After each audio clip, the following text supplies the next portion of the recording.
Good morning.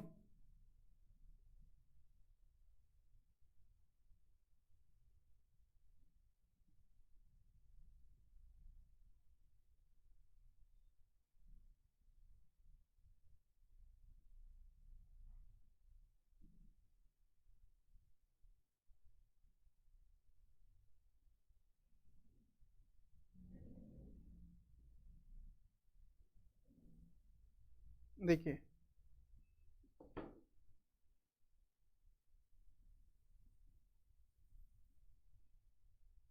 तो last class में हम लोगों ने पढ़ना स्टार्ट किया था सेबी सेस्ट रेगुलेशंस 2011। बेसिकली हम लोगों ने रेगुलेशंस पढ़ना स्टार्ट नहीं किया था पिछले क्लास में, है ना। सिर्फ हम लोगों ने कॉन्सेप्ट डिस्कस किया था टेक ओवर का और थोड़ा सा बैकग्राउंड समझा था टेक ओवर का, ठीक है, टेक ओवर कोड का। So from this class we will be discussing the takeover code. Heading डाल दो फटाफट से, SEBI SAST regulation 2011। SEBI SAST regulations 2011, heading डाल दो फटाफट से। एक चीज ध्यान रखना, सेबी कोई भी रेगुलेशन बनाता है, XYZ कोई भी रेगुलेशन सेबी बनाता है, पर्पज एक ही है, to protect the, yes, to protect the interest of investors, to protect the interest of investors in the securities market, ठीक है, this is the main purpose, ठीक है, okay. Then the word SAST here stands for substantial acquisition of shares and takeover, substantial acquisition of shares and takeover, regulations 2011, ठीक है sir.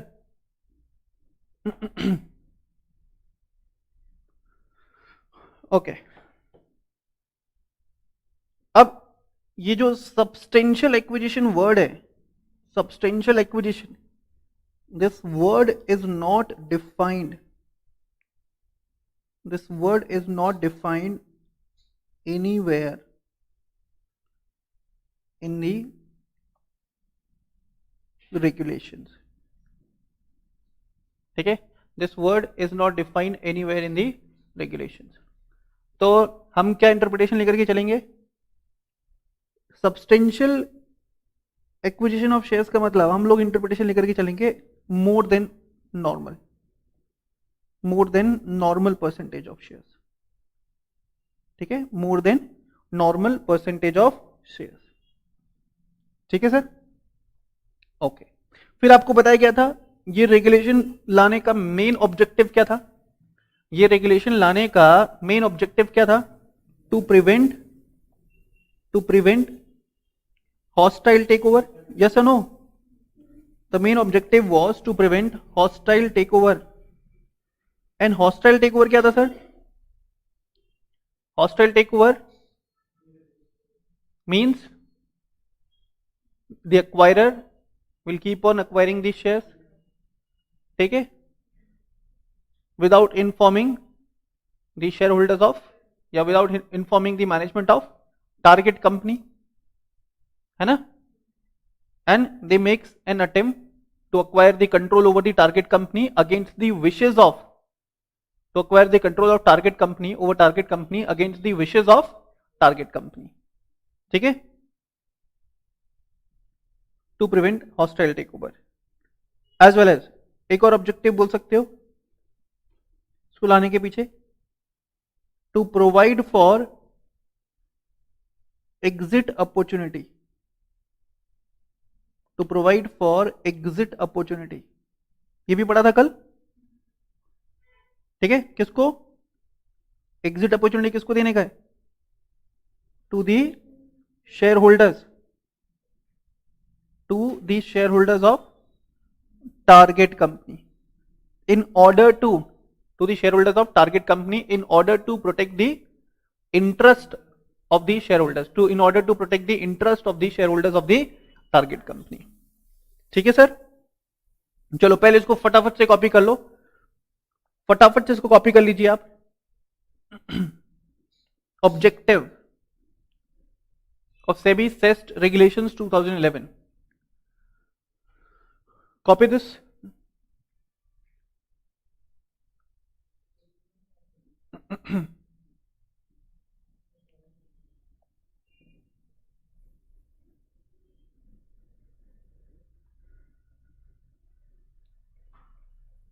Done.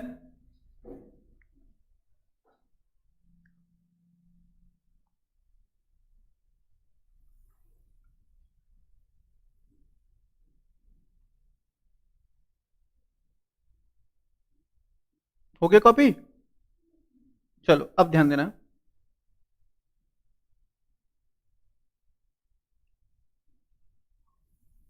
मुझे एक बात बताओ, अभी तक जो भी कॉन्सेप्ट हम लोगों ने डिस्कस किया about hostile takeover, how hostile takeover can be prevented, how hostile takeover can be prevented, बताओ. How hostile takeover could be prevented. क्या लगा देंगे? सीलिंग लगा देंगे. Okay, any other answer? सुनना ध्यान से, मान लो दो कंपनीज है, ठीक है, ए लिमिटेड एंड बी लिमिटेड. ए है यहां पे अक्वायरर एंड बी है यहां पे टारगेट कंपनी. अक्वायरर कोई भी हो सकता है लेकिन टारगेट हमेशा क्या होगा? कंपनी. बताया था लास्ट क्लास में, अक्वायरर कोई भी हो सकता है लेकिन टारगेट हमेशा क्या होगा? Company. And for the purpose of this regulation target company कौन होगा? Indian listed company. For the purpose of these regulations target company हमेशा कौन होगा? Indian listed companies, Indian listed companies. ठीक है, सुनना सर, आपने बोला था हॉस्टाइल टेक ओवर के केस में acquirer silently keep on acquiring the shares of the target company, है ना? Silently keep on acquiring shares का मतलब है without making any disclosures, without making any disclosures. अब मान लो कि एक कंपनी है XYZ लिमिटेड जो ए लिमिटेड ने ही क्रिएट कर दिया, और एक और कंपनी है PPP लिमिटेड जो ए लिमिटेड का साथ दे रही है. तुम समझना एक बार, तो ए लिमिटेड तो शेयर्स एक्वायर कर ही रहा है, PPP लिमिटेड भी शेयर्स एक्वायर कर रहा है एंड XYZ लिमिटेड भी शेयर्स एक्वायर कर रहा है. लेकिन ये एक्चुअली में किसकी हेल्प कर रहे हैं? ए लिमिटेड की हेल्प कर रहे हैं in order to acquire the control over the management of B limited against the wishes of B limited. और इन लोगों को अपन क्या बोलते थे? इन लोगों को अपन क्या बोलते थे? Person acting in concern. याद है? Person acting in concern. अब तो मान लो कि एक ऐसा सिचुएशन आ जाए कि तीनों को मिला करके A limited, XYZ limited and PPP limited को मिला करके इनका जो कंबाइंड कंसोलिडेटेड शेयर होल्डिंग है वो पहुंच गया 25.1%. कितना पहुंच गया? 25.1%. तुम मुझे बताओ, क्या ये बी लिमिटेड पे कंट्रोल एक्सरसाइज कर सकते हैं? whether they can exercise control over B limited, whether they can acquire control over the management of B limited. A limited के पास समझो 8.5% शेयर आ गया, किसका? बी का. एंड PPP लिमिटेड के पास 7% शेयर है. इसको 8 पॉइंट नहीं, इसको कर लो तुम 9.5, ठीक है, और 9% शेयर इनके पास है. And XYZ limited and PPP limited किसके साथ में आ गए? ए लिमिटेड के साथ में आ गए. They are acting as a PAC. ध्यान से समझना, they are acting as a PAC. तो इनका कंबाइंड शेयर होल्डिंग कितना हो गया? 9 7 16, 16 और 9, 16 और 9 25, 25.5 हो गया ना. तो क्या बोल सकते हो कि ये बी लिमिटेड पे कंट्रोल एक्सरसाइज कर रहे हैं? Answer is yes. तुमको मालूम है 25% पे भी कंट्रोल आ सकता है। क्यों? बिकॉज इनके बिना कंसेंट दिए बी लिमिटेड कोई भी स्पेशल रिजोल्यूशन पास नहीं कर पाएगा। स्पेशल रिजोल्यूशन कितने में पास होता है? 75%। पास समझ में आ रहा है क्या? इनके पास कितना है? 25.5। तो इनके बिना हाँ बोले स्पेशल रिजोल्यूशन पास होगा? हाँ है ना? स्पेशल रिजोल्यूशन पास हो सकता है? नहीं हो सकता सर। तो directly they have acquired control. बात समझ में आ रहा है क्या? They have acquired control. Yes और नो? 25% पे भी कंट्रोल आ सकता है कंपनी का, जरूरी नहीं कि 51% हो। 15% पे भी कंट्रोल आ सकता है, क्योंकि तुम लोगों ने पढ़ा है कि रिजोल्यूशन पास करते समय जब अपन कैलकुलेट करते हैं तो अपन देखते हैं members present and voting, and large number of members may not be present in the meeting. तो जो 15% होल्ड कर रहा है, हो सकता है कि नंबर ऑफ मेंबर्स अगर कम हो गए तो उसका वोटिंग परसेंटेज बढ़ जाए, उसका वोटिंग परसेंटेज बढ़ जाए in respect of any resolution. बात समझ में आ रही है क्या? मेरे पास 15% शेयर है किसी कंपनी का, ठीक है, कंपनी ने 10 लाख शेयर इशू किए, मेरे पास कितना है? 15% है, तो मेरे पास कितना है? 1.5 लाख शेयर है। कंपनी ने मीटिंग बुलाया, अब उस मीटिंग में जो मेंबर्स आए ना, they represent only 3 lakh share, they represent only 3 lakh share, majority of members आए ही नहीं। जब रिजोल्यूशन पास होगा तो अपन क्या कंसिडर करेंगे? Present and voting.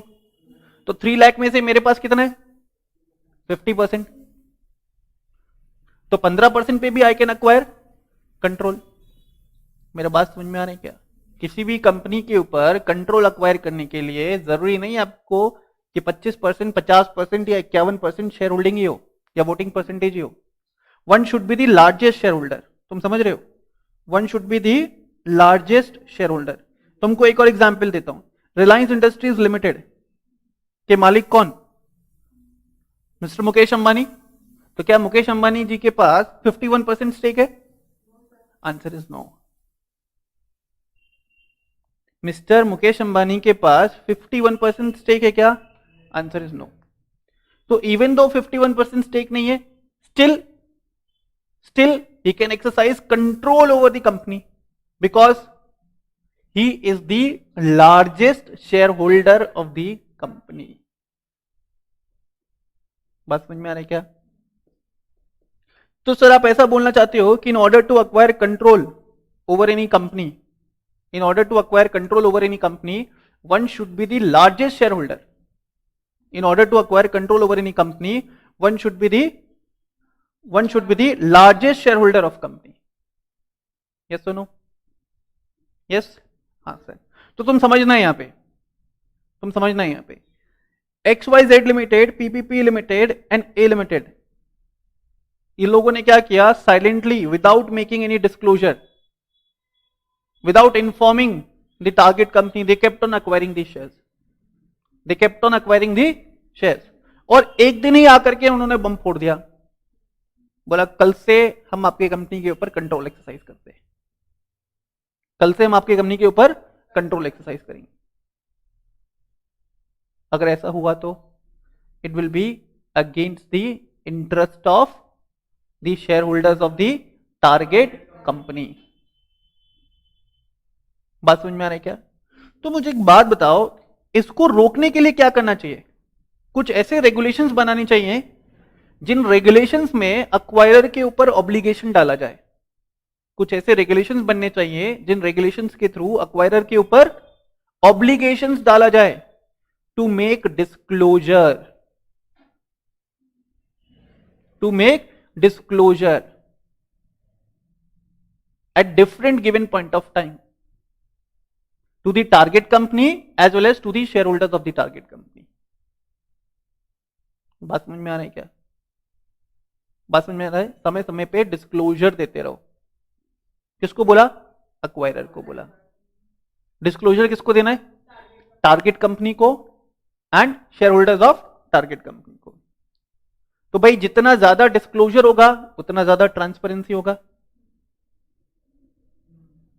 बात समझ में आ रही है क्या? जितना ज्यादा डिस्क्लोजर होगा उतना ज्यादा टारगेट कंपनी प्रिपेयर रहेगा to prevent themselves from getting taken over in a hostile manner. Hostile takeover तो फिर होगा ही नहीं ना, क्योंकि डिस्क्लोजर अपन दे रहे हैं तो hostile takeover is not possible. Hostile takeover में तो विदाउट गिविंग डिस्क्लोजर हमने बिजनेस अक्वायर कर लिया। बात समझ में आ रहा है क्या?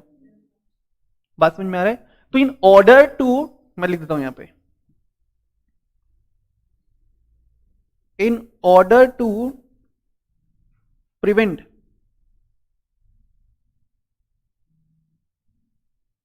hostile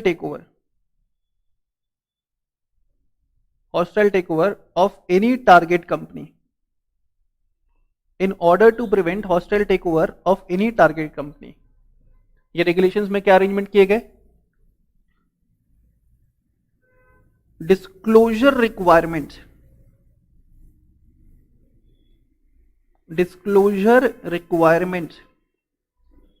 has been imposed, disclosure requirements has been imposed on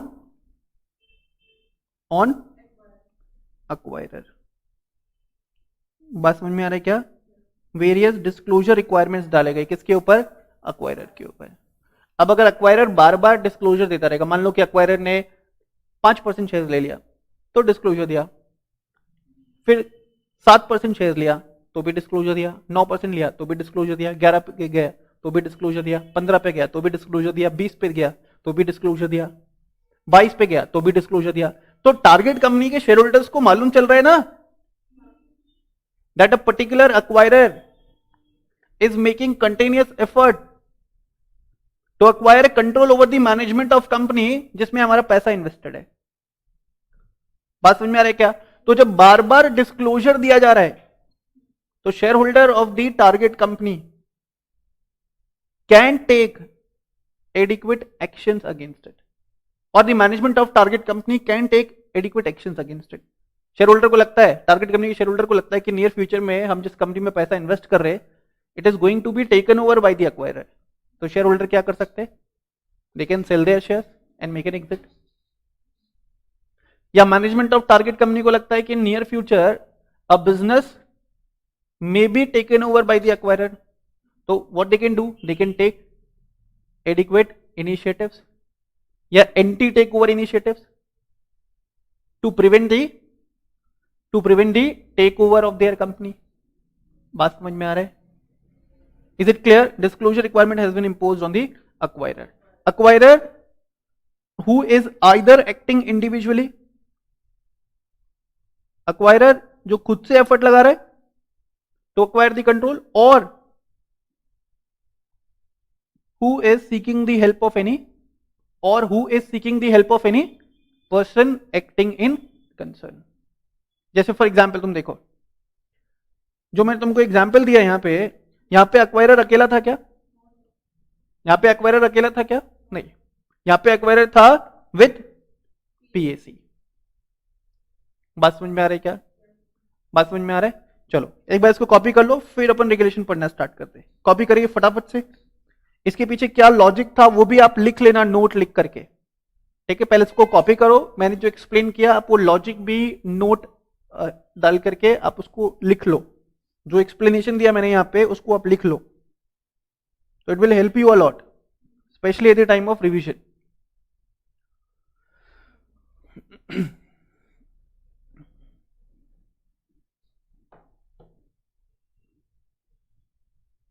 done? चलो अब अपन पढ़ना स्टार्ट करते हैं रेगुलेशंस। तो रेगुलेशंस में सबसे पहले देखो, रेगुलेशन पढ़ाने का मैं सीक्वेंस कुछ ऐसा रखूंगा कि चीजें ऑटोमेटिकली ऑटो कनेक्ट हो सके। बात समझ में आ रहा है क्या? 32 रेगुलेशन है टोटल, ठीक है? टोटल कितने रेगुलेशन है? 32। पढ़ाने का जो सीक्वेंस रहेगा कुछ ऐसा रहेगा कि एक रेगुलेशन को अपन कनेक्ट कर सकें with the other regulation. First को सेकंड से कनेक्ट कर पाए, सेकंड को थर्ड से कनेक्ट कर पाए, थर्ड को फोर्थ से कनेक्ट कर पाए। तो कुछ ऐसा अपन सीक्वेंसिंग रखने वाले हैं। ठीक है, चलो सबसे पहले अपन लेंगे रेगुलेशन नंबर 29।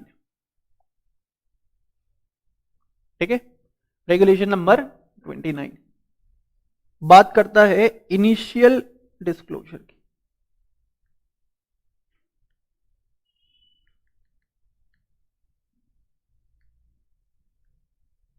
इनिशियल डिस्क्लोजर,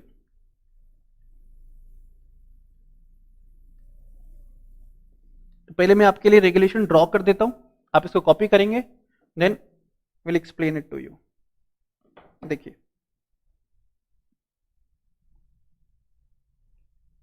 ऐसा का ऐसा आप ड्रॉ कर लेना।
यस, कॉपी दिस,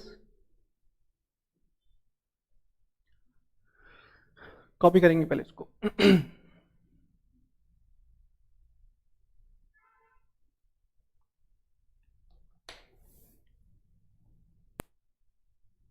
हेलो,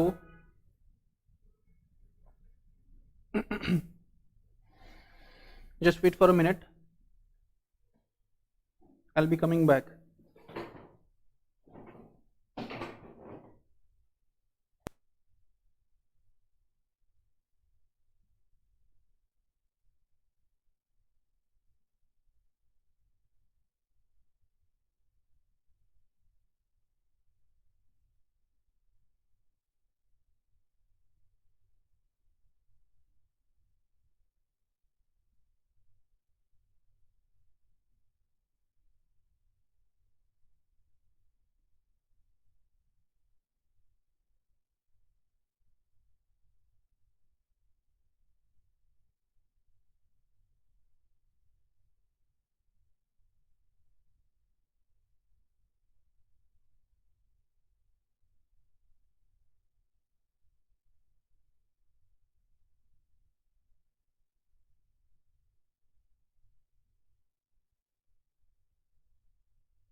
दो ना,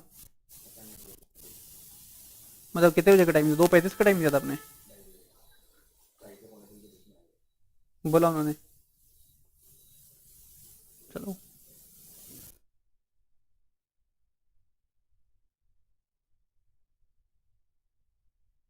प्रशांत को भी सामने भेजा ना, तो हॉल में शिफ्ट करवाओ उसको, फिर वो बच्चे आएंगे फिर आप उसको शिफ्ट कराओगे, तो पहले करवा दो। आपके सामने ही भेजा ना मैंने उसको।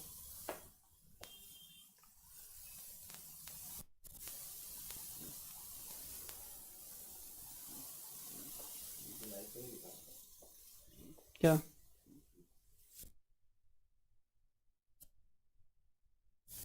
इस पे थोड़ी ना बताएगा आपको, लिंक है आपके पास?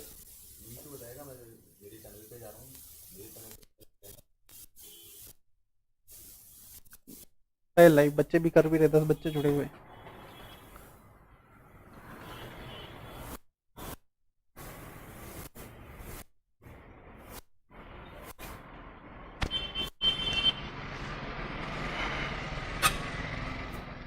तू सो जा।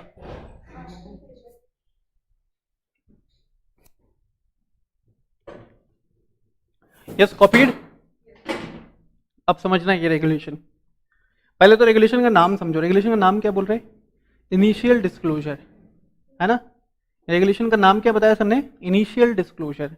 इसका नाम इनिशियल डिस्क्लोजर इसलिए बोला बेटे बिकॉज सेबी सेस्ट रेगुलेशन में सबसे पहली बार, सेबी सेस्ट रेगुलेशन में सबसे पहली बार जो डिस्क्लोजर देना पड़ता है वो डिस्क्लोजर देना पड़ता है अपन को रेगुलेशन नंबर 29 के अंदर। फिर से रेगुलेशन नंबर 29 में सबसे पहले डिस्क्लोजर अपन को देना पड़ता है under SEBI SAST 2011। That is why इसका नाम क्या रखा अपन ने? Initial disclosure. अब इसको देखो क्या पढ़ने का तरीका क्या रहेगा, देखना क्या बोला, अक्वायरर प्लस पीएसी। इसका मतलब है when the acquirer either individually, या तो खुद से, और with the help of any PAC. फिर से एक बार, when the acquirer either individually or with the help of any PAC क्या करता है? acquire करता है 5% or more shares or voting rights in the target company। बोला जिस दिन acquirer ने acquire किया either individually or with the help of any PAC, क्या 5% or more shares or voting rights in the target company, वहां से 2 दिन के अंदर, ठीक है, वहां से 2 दिन के अंदर acquirer is required to make disclosure, acquirer is required to make disclosure to the board of directors of the target company as well as to the concerned stock exchange, as well as to the concerned stock exchange where the shares of the target company is listed and traded। Simple है, simple है। अब इसका implication बताऊंगा मैं, फिर बताना simple है या डिफिकल्ट है, ठीक है। अभी के लिए क्या समझ में आया अपन को? Sir when the acquirer, when any acquirer acting either individually or with the help of any PAC acquires 5% or more shares or voting rights in any target company, then such acquirer is required to make a disclosure to the board of directors of the target company as well as to the concerned stock exchange where the shares of the target company is listed and traded। कितने दिनों में देना है disclosure? With in a period of 2 days। ठीक है sir, ये 2 working days है क्या? तो हाँ, ये 2 वर्किंग डेज है, 2 वर्किंग डेज है, ठीक है, 2 वर्किंग डेज है। उसके बाद एक बार ऐसा हो गया ना, एक बार तुम 5% के लिमिट पे पहुंच गए, मैंने क्या बोला, एक बार तुम 5% के लिमिट पे पहुंच गए, तुमने डिस्क्लोजर दिया टारगेट कंपनी के बोर्ड ऑफ डायरेक्टर्स को as well as stock exchange को, जहां पे टारगेट कंपनी का shares are listed and traded, जहां पे टारगेट कंपनी का shares are listed and traded. After that लिखो, देखो यहां पे लिखा है प्लस एंड माइनस। प्लस का मतलब है एडिशन, प्लस का मतलब क्या? एडिशन। एक बार ऐसा हो गया ना, after that for every acquisition और dilution of 2 or more % of share. बोला लास्ट डिस्क्लोजर देने के बाद अगर 2% या उससे ज्यादा शेयर अक्वायर किया या 2% या उससे ज्यादा शेयर सेल किया, ठीक है। डाइल्यूशन का मतलब होता है सेल करना, अपना होल्डिंग ऑफलोड करना। Again disclosure is required to be given to the board of directors of the target company as well as to the concerned stock exchange where the shares of the target company is listed and traded. Is it clear? चलो अब इसका एक बार interpretation लिख लो तुम। Regulation number 29 क्या बोलता है? Note लिख लेना और नोट के पास में लिख लो इंटरप्रिटेशन। लिखो when any acquirer either individually or through any PAC, either individually or through any PAC, acquires 5% or more shares or voting rights in any target company, ठीक है। then the acquirer is required to make disclosure to the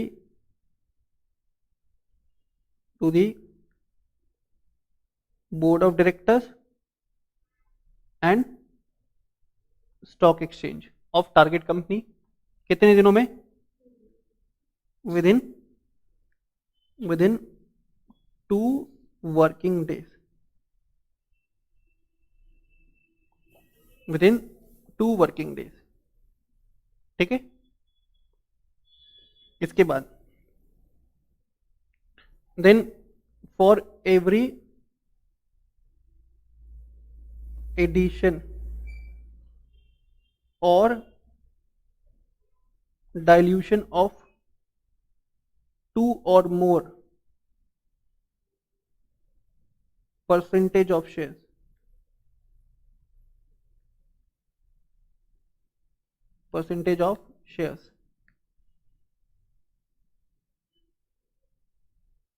for every addition और dilution. एक बार 5% के limit पे पहुंच गए, उसके बाद फॉर एवरी एडिशन और डाइल्यूशन ऑफ 2% और मोर शेयर्स, ठीक है। Again disclosure is to be given,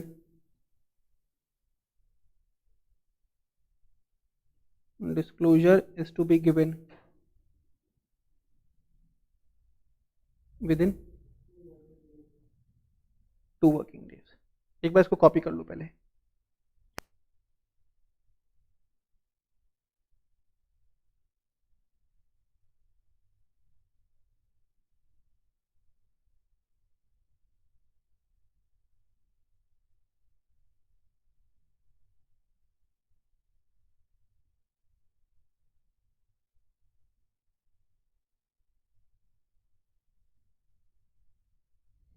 hello,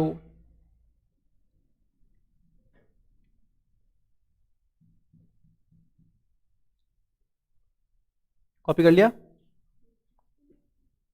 अब समझना, एक इलस्ट्रेशन हम लोग ले लेते हैं।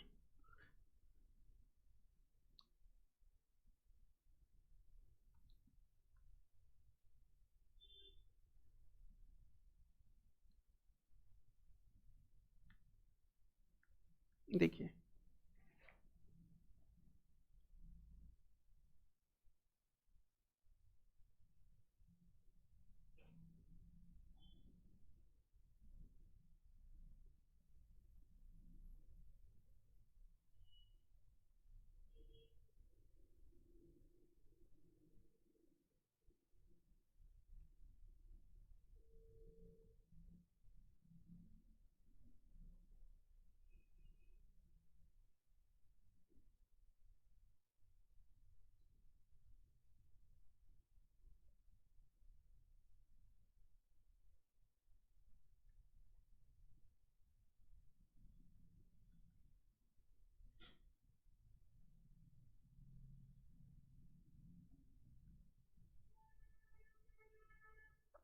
ठीक है, एक ऐसा टेबल बना लोगे।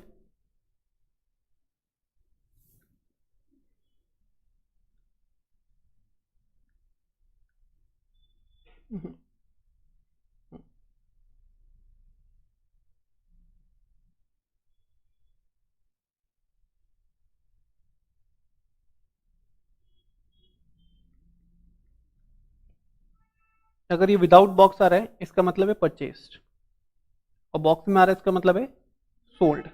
ठीक है,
ओके, तो this is the situation.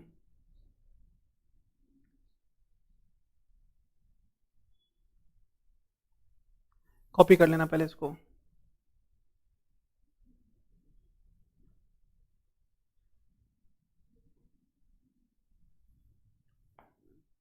Copy कर लो।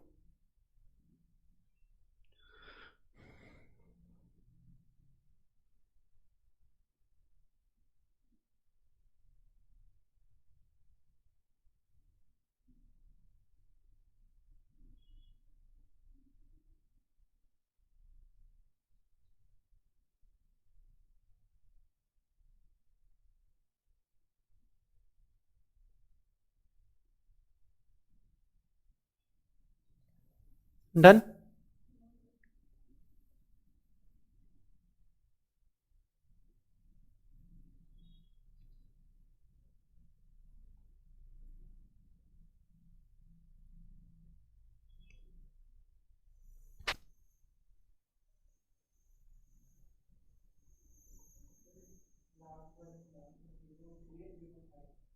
थ्री पॉइंट थ्री होगा ना, 2% था, 1.33 एक्वायर किया, तो इट विल बी 3.3।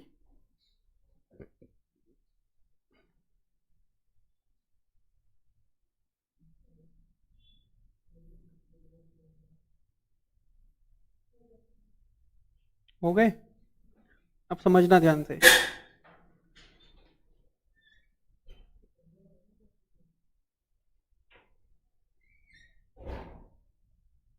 देखो, फर्स्ट केस में अक्वायरर का होल्डिंग कितना है? 0.35%। ठीक है, and they have acquired 2.65% shares, तो टोटल शेयर होल्डिंग कितना हो गया? 3%। Whether disclosure is required to be given? क्या 3% पे डिस्क्लोजर देना है? No sir. ठीक है, नो। फिर 3% था, 2% शेयर्स और एक्वायर कर लिए, टोटल शेयर होल्डिंग कितना हो गया? 5%। क्या 5% पे डिस्क्लोजर देना है? क्या 5% पे डिस्क्लोजर देना है? Answer would be yes. Initial disclosure यहां पे ट्रिगर हो जाएगा। ठीक है, इनिशियल डिस्क्लोजर ट्रिगर हो गया 5% पे। अब तुमको क्या देखना है? फॉर एवरी एडिशन ऑफ 2% और every dilution of 2%, again disclosure is to be given. 5 के बाद अगर 2% जोड़ा तो डिस्क्लोजर देना है, 5 के बाद 2% जोड़ा तो डिस्क्लोजर देना है, 5 से या 2% सेल किया तो भी डिस्क्लोजर देना है। देखना, 5%, 1.5% खरीदा और टोटल शेयर होल्डिंग हो गया 6.5। डिस्क्लोजर देना है 1.52 होता है क्या?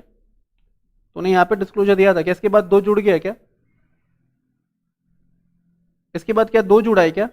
Answer is no. ठीक है, अब टोटल शेयर होल्डिंग कितना कैरी फॉरवर्ड किया? 6.5%। और कितना परचेज किया? 2। क्या आप डिस्क्लोजर देना है? तो कितना ऐड किया अपन ने? 3.5 ऐड किया ना।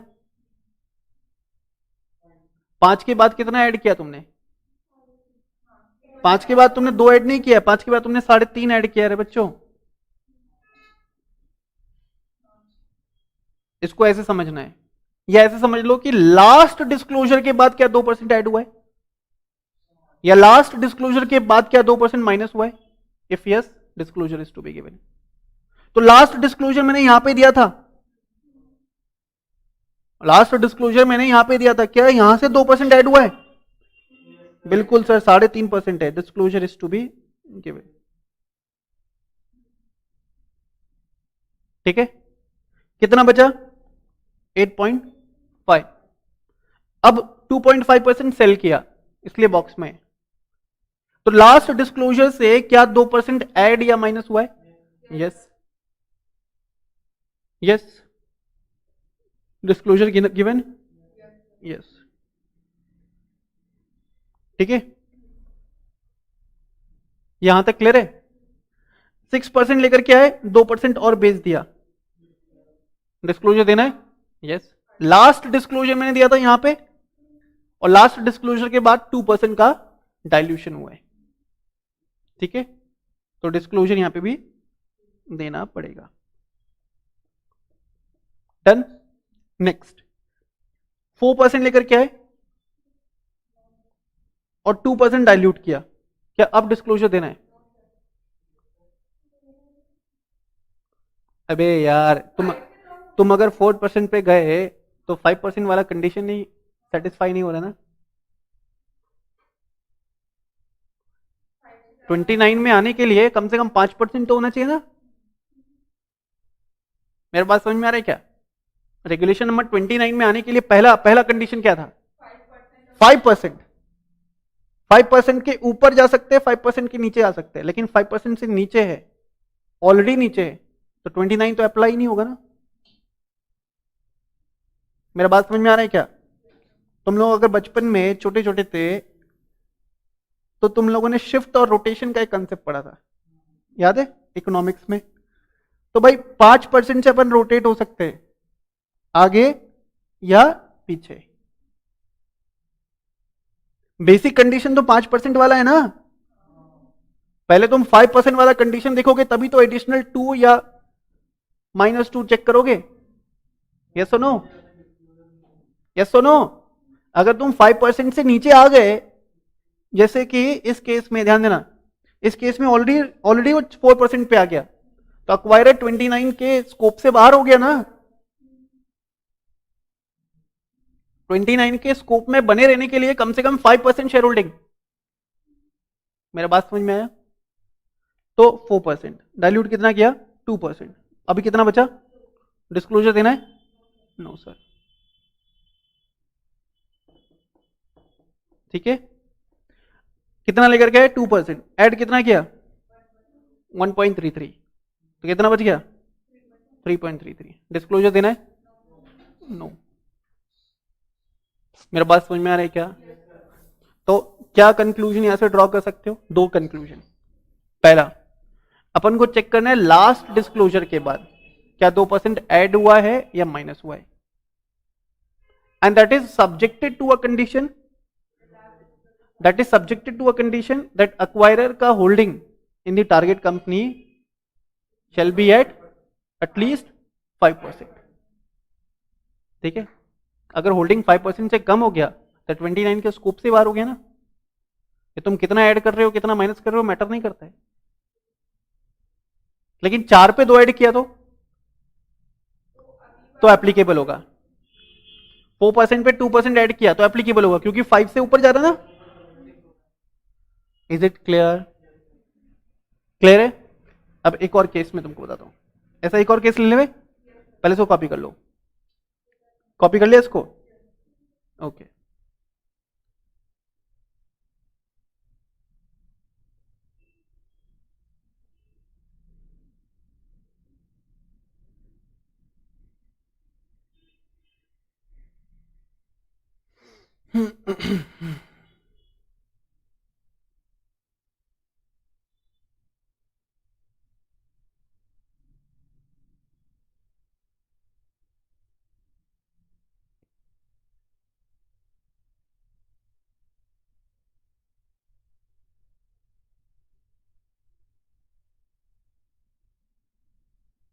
देखिए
ठीक है, चलो अब देखना है भाई, बताओ whether disclosure is required to be given, answer is no.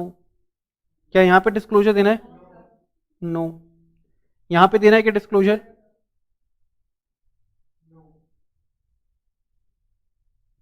बुद्धि बुद्धि खराब तो नहीं होगी तुम्हारी?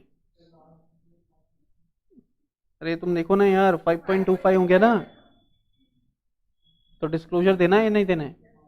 देना पड़ेगा ना, टोटल शेयर होल्डिंग 5% के ऊपर चला गया ना, दिमाग खोल के बैठो, ठीक है। अब बताओ यहां पे बुद्धि बुद्धि खराब तो नहीं होगी तुम्हारी? लास्ट डिस्क्लोजर तुमने यहां दिया, क्या उसके बाद 2% ऐड हुआ है? यस सुनो, नो। अब बताओ, अब बताओ देना पड़ेगा नहीं देना पड़ेगा? देना पड़ेगा ना। अरे इतना क्यों परेशान हो रहे हो यार, लास्ट डिस्क्लोजर क्या दिया था, उसके बाद क्या 2% ऐड हुआ है? हुआ ना, लास्ट डिस्क्लोजर के बाद 2% ऐड हो गया, मतलब देना पड़ेगा। 1.5 एंड 1.25 कितना हो गया रे? 2.75। 2.75 2 से ज्यादा होता है क्या? वेरी गुड, तो disclosure is to be given, ठीक है। देन 8% फिर ऐड कितना किया? देना पड़ेगा डिस्क्लोजर। लास्ट के बाद 2% से ज्यादा ऐड हो गया, तो डिस्क्लोजर देना पड़ेगा सर। कितने दिनों में देना पड़ेगा? 2 डेज के अंदर। किसको देना पड़ेगा? Board of directors and concern stock exchange with the shares of the target company is listed and traded, ठीक है। नेक्स्ट 10.4% कितना ऐड किया? 1.6। तो लास्ट डिस्क्लोजर के बाद क्या 2% ऐड हो गया है? आंसर इज नो, ठीक है। अब 12% और कितना खरीद लिया? 1.5। अब देना है क्या डिस्क्लोजर? देना पड़ेगा ना। अरे लास्ट डिस्क्लोजर सर यहां पे दिया था अपन ने, यहां से चेक करो क्या 2% ऐड हुआ? If answer is yes, disclosure is to be given. I hope ये क्लियर है। दो चीजें ध्यान रखोगे, एक तो बेसिक कंडीशन 5%, उसके ऊपर फॉर एवरी एडिशन और dilution of 2 or more % of share. अब समझना, मैं यहां पे एक नोट लिख देता हूं, ऐसा करके एक्वायरर, ऐसा डिस्क्लोजर देते हुए एक्वायरर टारगेट कंपनी में अप टू 24.99% तक शेयर्स होल्ड कर सकता है। 1%, आधा परसेंट, 2%, 2.5% खरीद के कितना तक जा सकता है एक्वायरर? 24.99% तक। सर 25 खरीदना चाहे तो, या सर 25 से ज्यादा खरीदना चाहे तो फिर उसकी बात होगी भाई नेक्स्ट रेगुलेशन में। मैंने बोला था ना इंटरलिंक करके पढ़ाऊंगा। उसकी बात होगी रेगुलेशन नंबर 3.1 में, और 3.1 से आगे की बात होगी रेगुलेशन नंबर 3.2 में। बात समझ में आया क्या? तो किससे उठाया? 29 से उठाया। आगे कहां पे शिफ्ट करेंगे? 3.1 में। तो 29 में कहां तक रुक सकते हो? 29 के अंदर ऐसे डिस्क्लोजर देते हुए एक्वायरर किस लेवल तक पहुंच सकता है?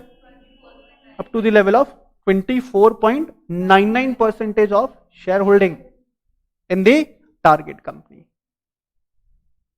तो सर आप ऐसा कहना चाहते हो कि इन ऑर्डर टू अक्वायर 25% और मोर शेयर्स, सुनना ध्यान से, इन ऑर्डर टू अक्वायर 25% और more shares in the target company, acquirer needs to comply regulation number 3। 25 या उससे ज्यादा परसेंटेज ऑफ शेयर्स अक्वायर करने के लिए अक्वायरर को रेगुलेशन नंबर 3 कंप्लाई करना पड़ेगा। Is it clear? 29 में कहां तक पहुंच सकते हैं? 24.99 तक। ठीक है, और रेगुलेशन नंबर 3 अपन पढ़ेंगे नेक्स्ट क्लास में। आज का क्लास यहीं तक। ऑनलाइन वाले बच्चों कोई भी क्वेरीज अगर है इस सेशन के अंदर तो आप अपना क्वेरीज व्हाट्सएप कर दीजिएगा। चलिए मिलते हैं अपन नेक्स्ट क्लास में। Till then bye bye, take care of